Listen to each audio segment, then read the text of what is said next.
Capage TV. Capage TV. Nafukami liboso na bino. Nafukami liboso na bino bolimbisa bango na koma mavuvini moleka koza kamere limbisa basaper baza bana oyo osungaka pe bango pe. Ouais, nasengi bolimbisi. Nasengi bolimbisi d'abord na kombo ya mama na ngai mama na ngai wivini moleka nasengi bolimbisi epa ya papa na ngai Vital Kamere. Tosangani awa pona ko manifester mécontentement na biso par rapport à makambo ezoleka au sein de l'union sacrée. Bati ba chantage amabé na komba VK le meilleur chef de l'état. Wanza ba flatterie ba ko ba flatter chef de l'état pour pesa ba poste VK asa mabete. Nde nasengi na bana mboka nyonso. Bolanda ba distraction te. Toye ba wapi to uti, wapi to komi na wapi to zokende. Lelo, notre président national, Vital Kamere, Ngomba ya Volcan, mais le pacificateur, Monsieur Sérieux est correct.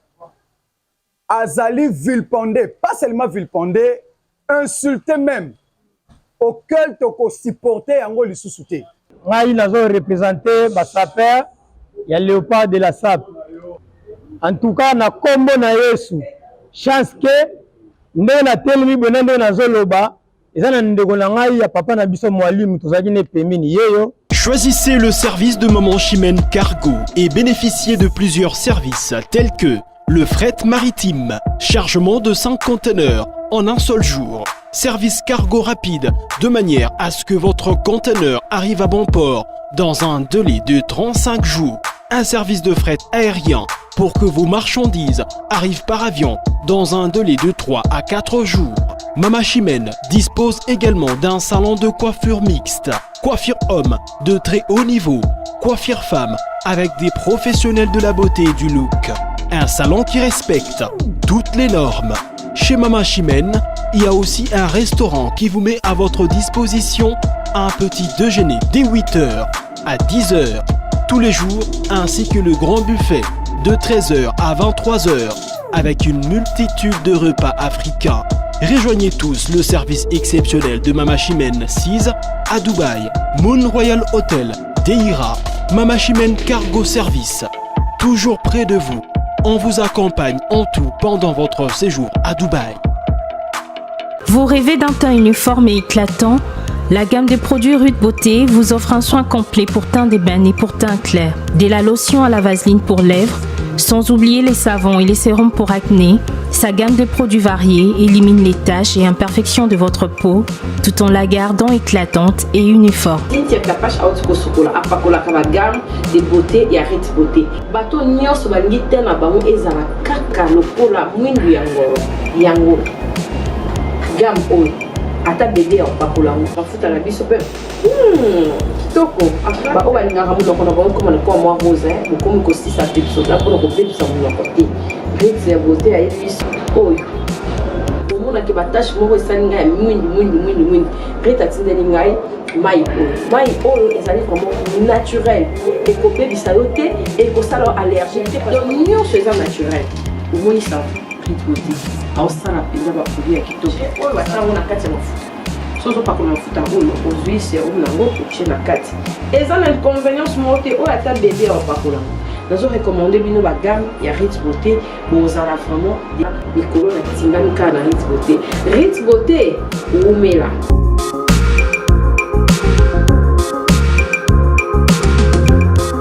Utilisez-les dans vos soins quotidiens pour un résultat sans précédent. Fier de ma peau, fier de Rude Beauté.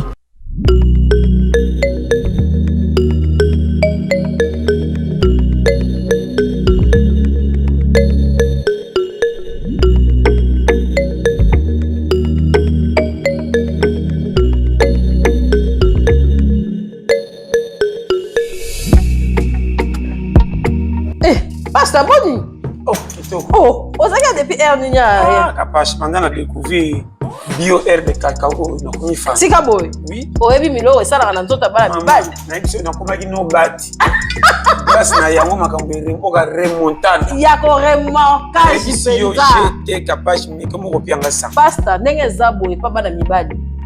esukolaka barein ezongisaka force yango nayebaki bata diabete ekitaka to ya sucre na kati ya nzoto tika etrataka biloko ebele bio herbe kakao oyo namonango nano te eza na batraitement ebele epa na biso basi edebouchaka batrompe esalaka mpe ke sucre limie kaka biloko ezosala na kati ya mobali na mwasi mpe oui barègle douloureuse koniata nga na mela yango ntongo pokwa nauti mosala naza nango eti biso bata birobo seke oza dia doyani nango bandaka makala yango papa toujours en forme toujours papa ndenge nini awa watintuka nde obatama na kati ya bio herbe cacao vraiment balandi ya Congo partout na monde omoni secret kopesa nzoto kolongono mobali o mwasi azoreklama kaka nti okomina bambanda libanda otika bio herbe cacao olanda milandalanda biso bato basiko tomelaka secret chaque fois mpona misu tout yango bio herbe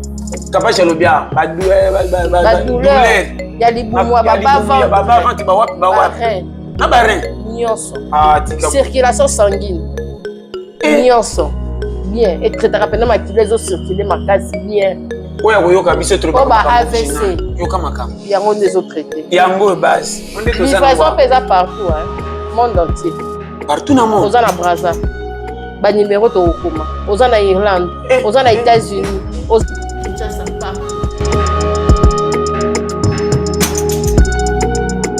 oyo ezali structure ya bale fou de Camere tosangani awa pona ko manifester mécontentement na biso par rapport ya makambo ezoleka au sein de l'union sacrée awa tozolobela l'union sacrée de la nation. Je crois que le peuple congolais a bungité a une histoire malam. Lelo, notre président national, Vital Kamerhe, Ngomba ya Volcan, mais le pacificateur, M. Serier est correct. Azali vilpondé, pas seulement vilpondé, insulté même, auquel toko supporté yango lisusuté. Tozawana te poto pesa kabatu kado, toto tandela kabatu mbetu. Vital Kamerhe ayebi histoire ya Congo, ayebi politique ya Congo, ndenge zokende pe ndenge kokoma lobby.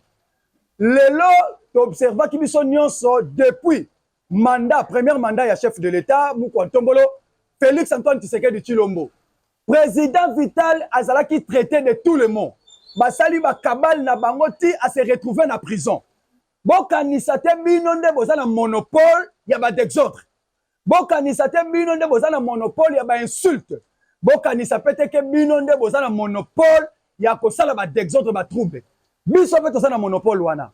To accompagner chef de l'État malgré na choc, malgré na condamnation, malgré na torture oyo, to koneta ki na elena kanini mandat ya 2018 à 2023 kino sikoyo to sala ki yango. Et lelo to koma na mandat oyo. Personne n'a battu campagne ya chef de l'État lokola Vital Kamerhe. Et j'adresse ce message oyo na batu tout ba partenaire soit union sacrée. Création ya PCR ezali pona ko appuyer ko soutenir chef de l'État afin que chef de l'État a accomplir o ezali attente ya peuple congolais. Toyebi bino bokanisa te na INT to ko tikela bino to tandela bino mbetu. Vital Kamerhe lorsque azoka ba engagement na yake na rango tina suka.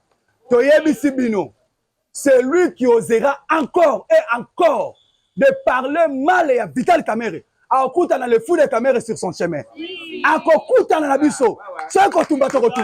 Nous sommes prêts. Nous sommes prêts. Yakotia. Nous sommes prêts. Yakotia zelo na loso. Nous sommes prêts.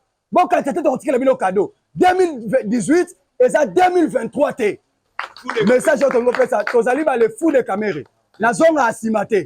Au simbi Kamerhe au simbi biso. Oui, bien une personnalité à Moutou. Basombaka te.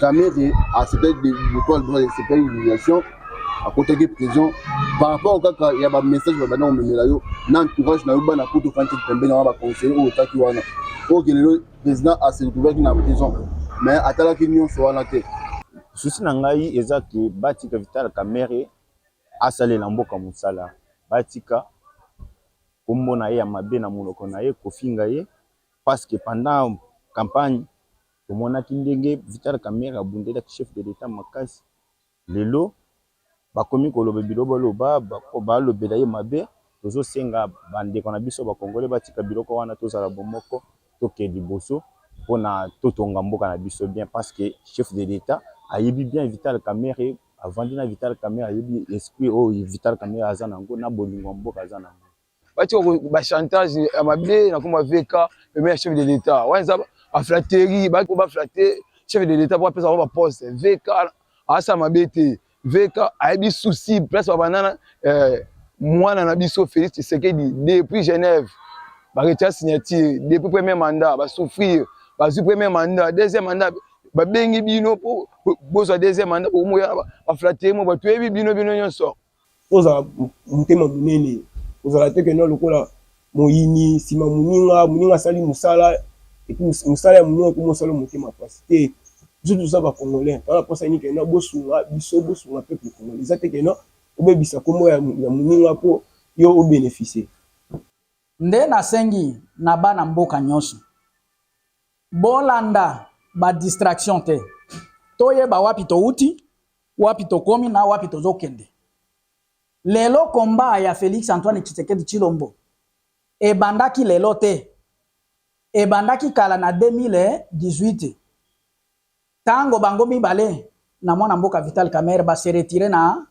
accord signature ya Genève bake ko sala cash na Nairobi mwana mboka Vital Kamerhe andimi ko se retire pona kotika Félix Tshisekedi alonga pe akomi directeur de campagne na ye pe bango mibale ba battre campagne pendant que bang mususu nyonso bazalaki na baka mususu baoyo bazalaki na Lamuka baoyo bazalaki na FCC il n'était qu'à deux nde na sengi baoyo nyonso bazoko manipuler bino pona likambo ya PCR moto moko te akoko pekisa moto ya mayele kokanisa ndenge nini toki kosunga tata mokonzi ya mboka boyebi bino nyonso wapi bouti elelo intérêt nini ekotisi bino na union sacrée sikoyo bolingi bosaliye pa bato na bino ba action ya mwalimu le pacificateur Vital Kamerhe ekoki kosalema te nde na sengi botika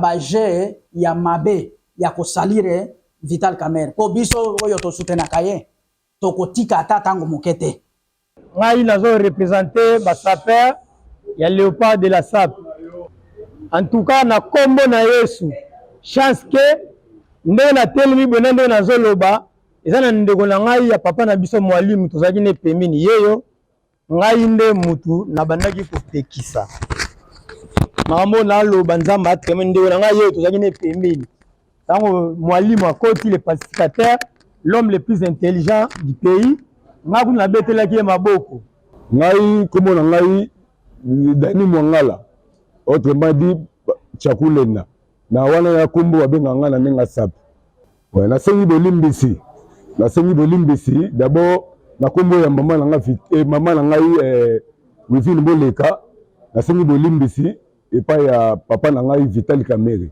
ye aza le pacificateur toyebi vie wana lelo te banda kala donc jamais tokofinga ye na kata mboka oyo nasengi bino bolimbisi atake bandeko na nga bapapa na nga nabenga ye papa na nga wana aza papa aza vie donc asala mambo ebele na kata mboka oyo babengaka le pacificateur pamba te po aza intelligent donc il connaît l'intelligence aussi il connaît il aime l'intelligence gagne aussi l'intelligence donc nayebi vie wana lelo te banda kala travailler trop papa na nga Vital Kamerhe oyo mwana na yo Chakulenda limbisanga na bolingo nzambe limbisanga papa nafukami liboso na bino bolimbisa bango na koma Wivine Moleka Président Kamerhe limbisa basaper baza bana oyo osungaka pe bango pe osungaka bango meme na nzela meme la peste bakendaka osungaka bango tosengi bolimbisi papa oza motema monene oza nango ya limbisa bango nde basengi bolimbisi papa tosengi olimbisa napesi bino kaka merci nde boyambi biso na kati ya siège na bino merci vraiment